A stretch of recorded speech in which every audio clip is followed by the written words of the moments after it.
여러분 예쁘게 찬양해요.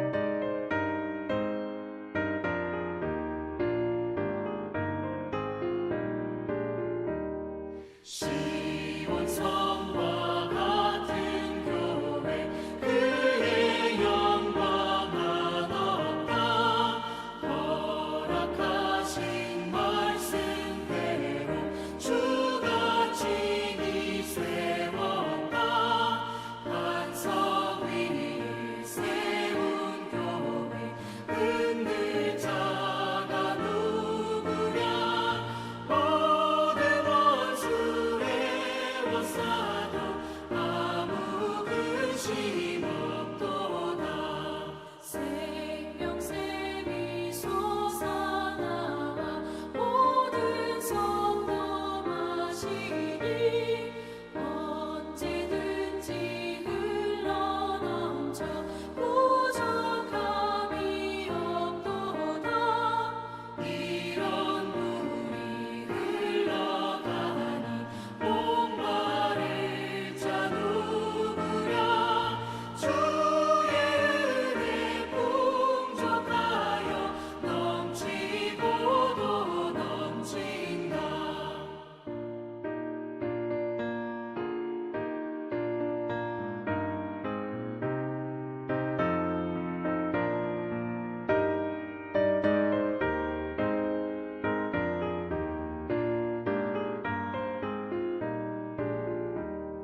주의 은혜 내가 받아 시온 백성 되는데 세상 사람 비방해도 주를 찬송하리라.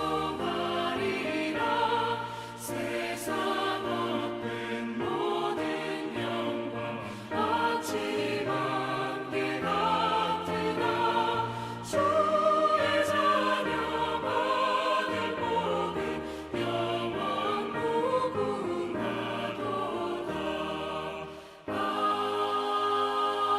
아멘.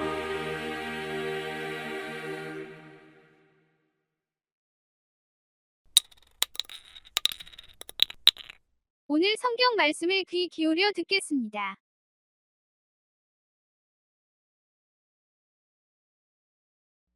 사대교회 지도자에게 이렇게 써서 보내어라.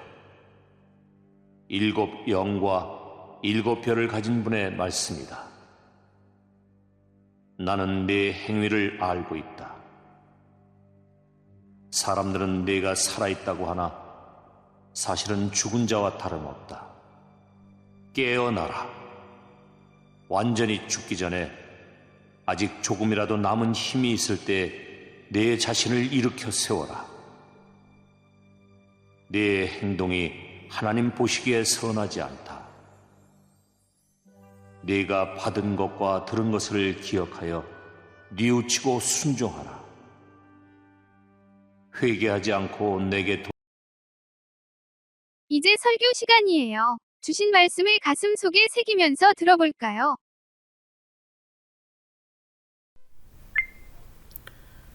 좋으신 주님께서 주시는 평안과 위로와 새롭게 하시는 은혜가 교우 여러분 모두 함께 하시기를 빕니다. 어느덧 우리는 7월의 첫 주일을 맞게 되었습니다.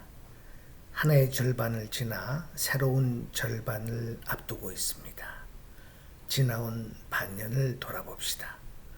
지난 반년 우리의 신앙생활과 자세를 되돌아보며 오늘의 말씀이 앞으로의 생활에 기쁨과 희망이 넘쳐나가기를 소원합니다.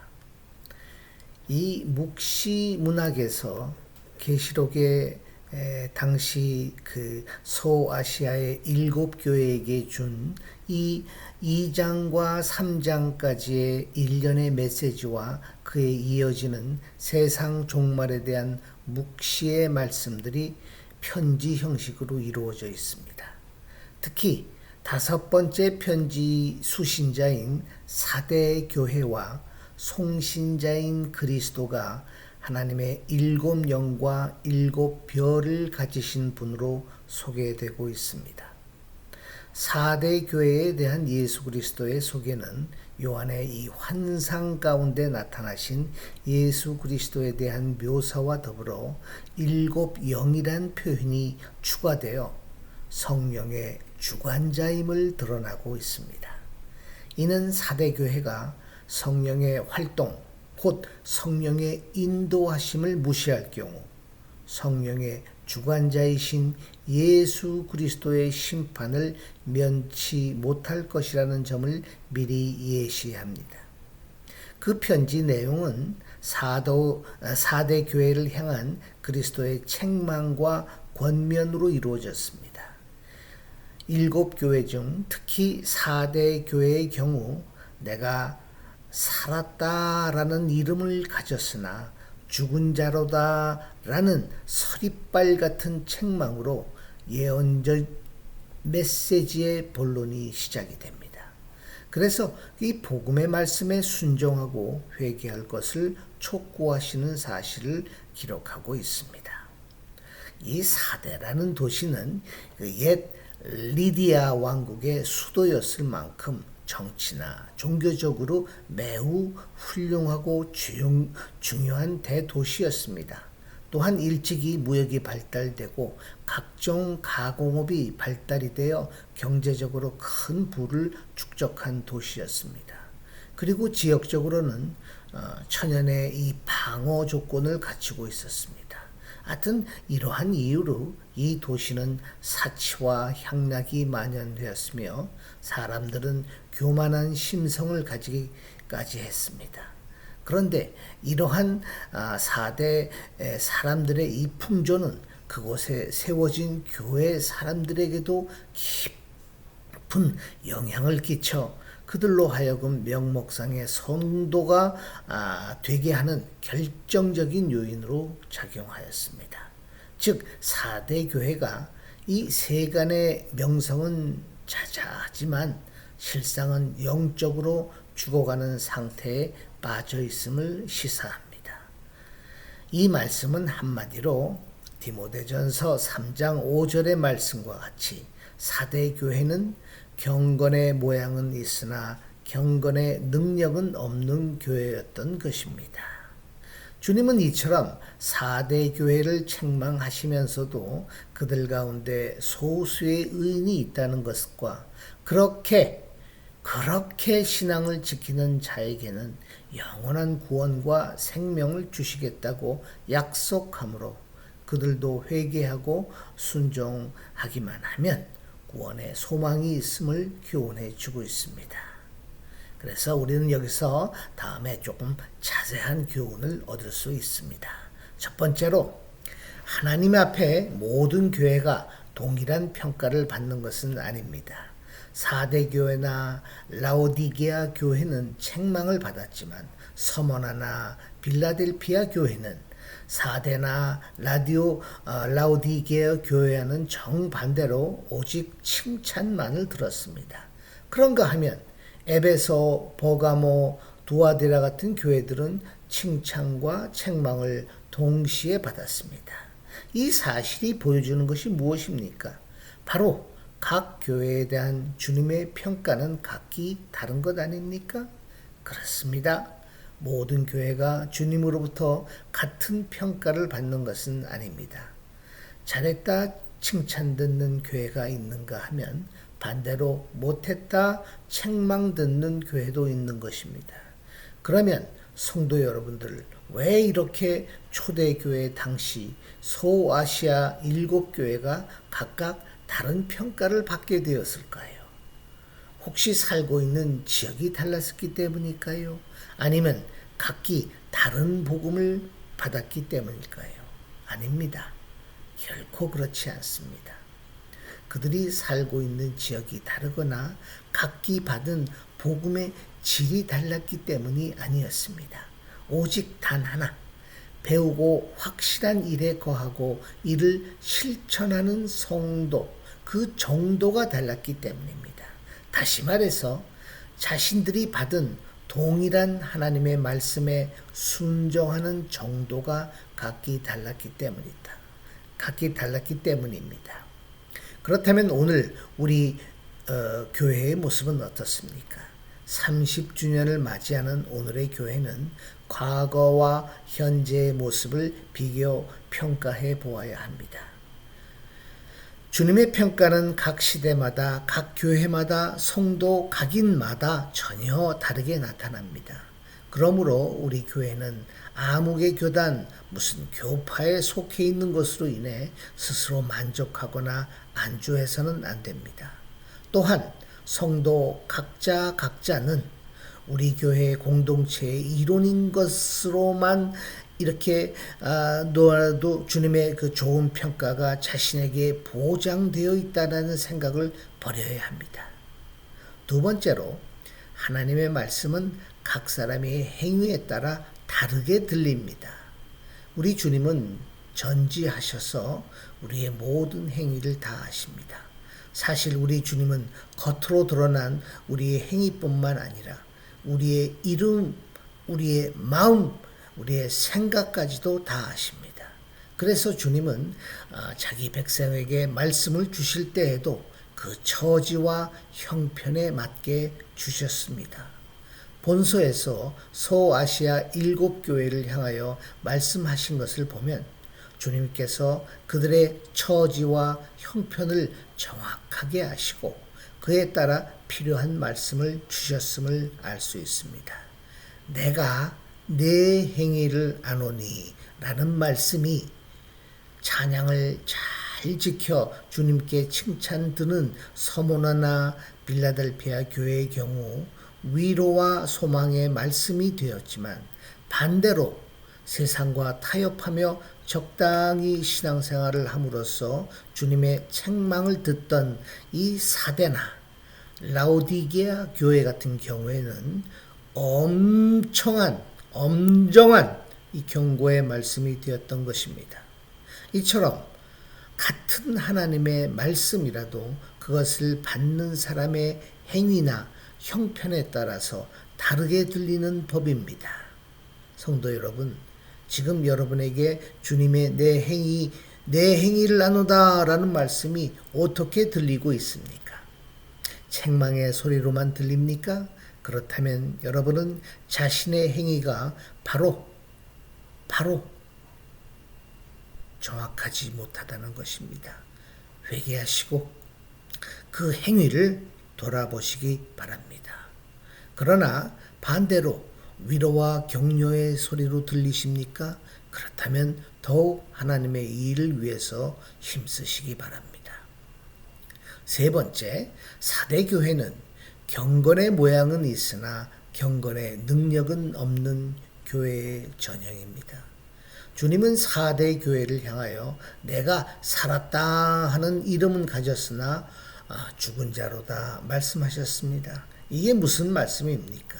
이는 외형적으로는 교회의 형태를 지니고 있고 활동도 하지만 실상은 생명력을 가지고 있지 않는 상태를 의미합니다. 즉, 이 상태는 외형상으로는 교회 건물을 세우고 형식상 예배는 드리나 실제로는 경건의 능력이나 그 신령과 진정으로 드리는 예배가 없는 상태를 말하는 것입니다. 그러면 사대교회가 왜 이처럼 생명력이 없는 교회가 된 것일까요? 아마도 지리적 어떤 어떤 그런 안정, 어떤 그런 평안함, 또 물질적인 이 풍요만을 믿고 그렇게 안일과 부도덕에 빠져 있기 때문일 것입니다. 사랑하는 성도 여러분, 4대 교회의 문제를 진단해 본 결과 그 원인이 이렇게 확연히 드러났습니다. 그렇다면 오늘날 우리가 살아가고 있는 우리의 모습은 어떻습니까? 우리 교회의 경건의 능력이 나타나고 있습니까? 과연 우리 교회는 살아있는 예배를 드리고 있는 것일까요? 오늘의 세상은 물질 만능의 세대라고 합니다. 돈이 모든 것을 다 지배한다고 하지요. 4대 교회가 놓여있던 상황보다 더하면 더했지 부족한 상황은 아닐 것입니다. 그리하여 많은 교회와 성도들이 주님의 말씀 위에 바로 서지 못하고 타협주의의 길을 걷고 있습니다. 비록 종교적 활동은 왕성하지만 그것은 어디까지나 겉으로 드러난 경건의 모형일 뿐입니다. 우리에게 경건의 모습만 있고 경건의 능력이 없다면 여러분 속히 회개하고 경건의 능력을 갖추기 위해 최선의 노력을 다하시기 바랍니다. 마지막으로 성도 중에 또 살아있으나 영적으로 죽은 자들이 있습니다. 주님은 4대 교회를 향하여 죽은 자로다 라고 하시며 책망하십니다. 이는 주님께서 그들이 이런 육신적인 죽음을 당했거나 혹은 죽게 될 것을 염두에 두고 하신 말씀이 아닙니다. 4대 교회가 육적으로 살아있지만 영적으로 이미 죽어 있다는 말씀입니다. 그렇다면 오늘 여러분 살아있다고 말할 수 있습니까? 육신뿐만 아니라 영적으로도 살아있습니까?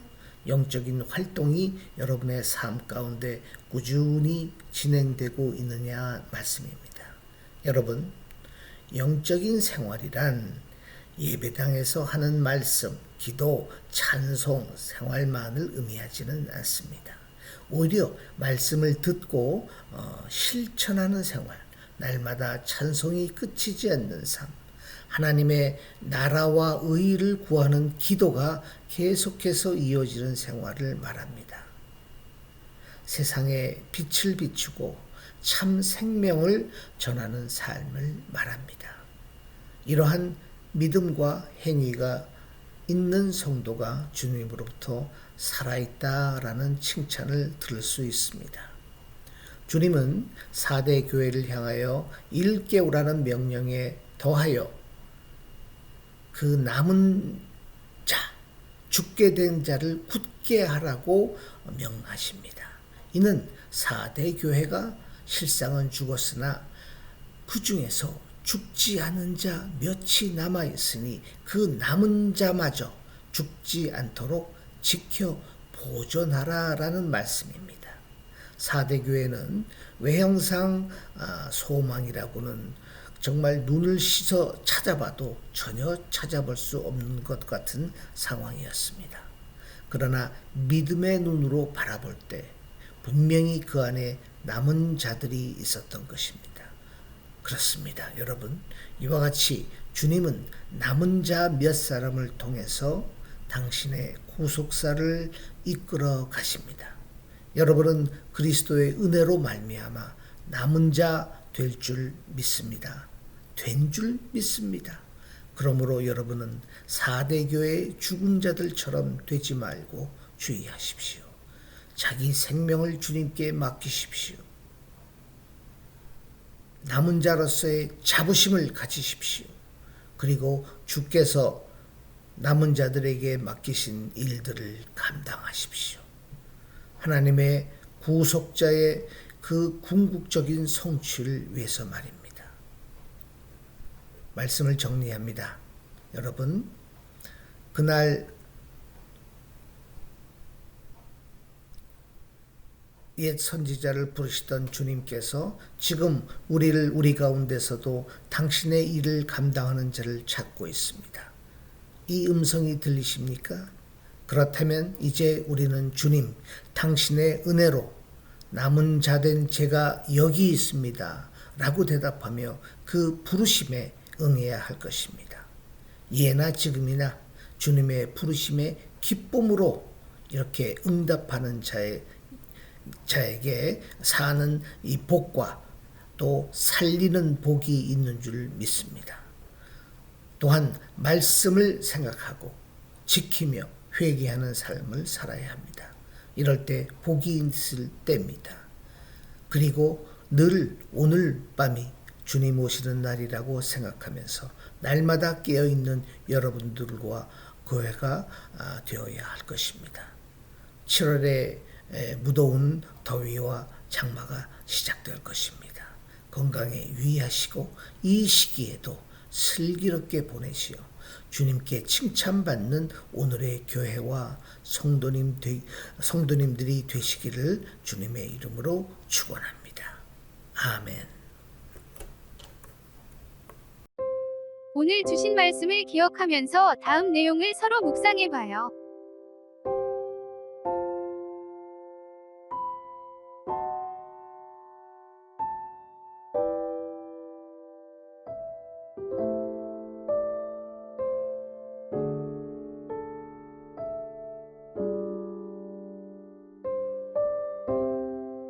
이제 주님께서 주신 기도로 예배를 마치겠습니다.